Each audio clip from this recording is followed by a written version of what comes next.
ഏഷ്യയിലെ തന്നെ ഏറ്റവും വലിയ കലാമാമാങ്കമാണ് കേരള സ്കൂൾ കലോത്സവം.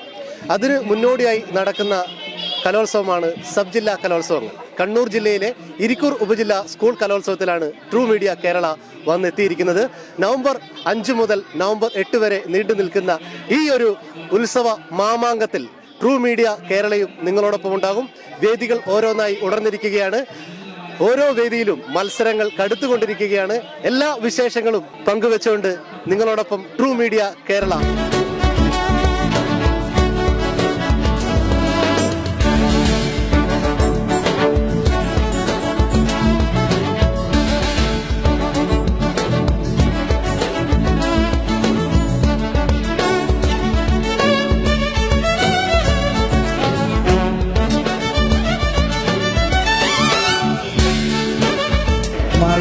കണ്ണൂർ ഇരിക്കൂർ ഉപജില്ലാ സ്കൂൾ കലോത്സവത്തിന് തിരി തെളിഞ്ഞു. മട്ടന്നൂർ MLA KK ശൈലജ ടീച്ചറാണ് ഉദ്ഘാടകയായി ഇവിടെ എത്തിയിട്ടുള്ളത്. ഇരിക്കൂർ MLA അഡ്വക്കേറ്റ് സജി ജോസഫിന്റെ സാന്നിധ്യത്തിലാണ് ഉദ്ഘാടന കർമ്മം നിർവഹിച്ചിരിക്കുന്നത്.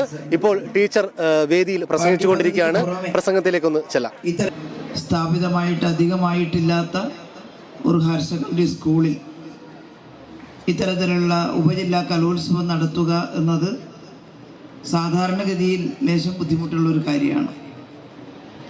എന്നാൽ നമ്മുടെ ഹയർ സെക്കൻഡറി സ്കൂൾ ആ ഉത്തരവാദിത്വം പ്രിൻസിപ്പാളും HMഉം ഇവിടുത്തെ അധ്യാപകരുമെല്ലാം ആ ഉത്തരവാദിത്വം നല്ല ധൈര്യത്തോടു കൂടി തന്നെ ഇഷ്ടത്തോടു കൂടി തന്നെ ഏറ്റെടുത്തിരിക്കുന്നു എന്നുള്ളതാണ് വസ്തുത.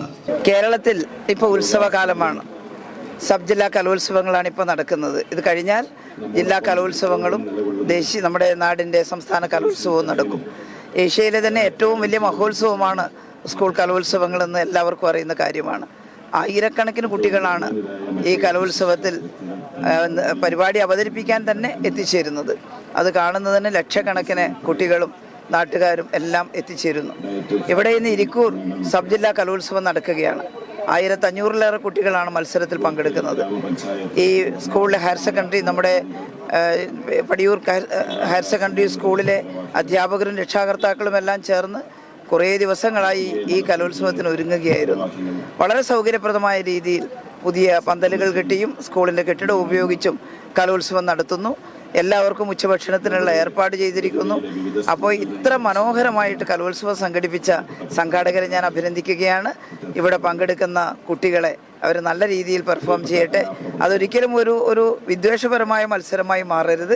ആര് ജയിച്ചാലും സന്തോഷിക്കാൻ സാധിക്കുക, കലോത്സവത്തിൽ പങ്കെടുക്കുക എന്നതാണ് പ്രധാനം. മാത്രമല്ല എല്ലാ കുട്ടികളും നല്ല കൂട്ടായ്മയോടെ മനുഷ്യസ്നേഹത്തോടെ നല്ല മതേതര മനസ്സോടെ വളർന്നു വരട്ടെ. കലോത്സവം അതിനുള്ള പ്രേരണ കൂടി ആവട്ടെ എന്ന് ആശംസകൾ അർപ്പിക്കുന്നു.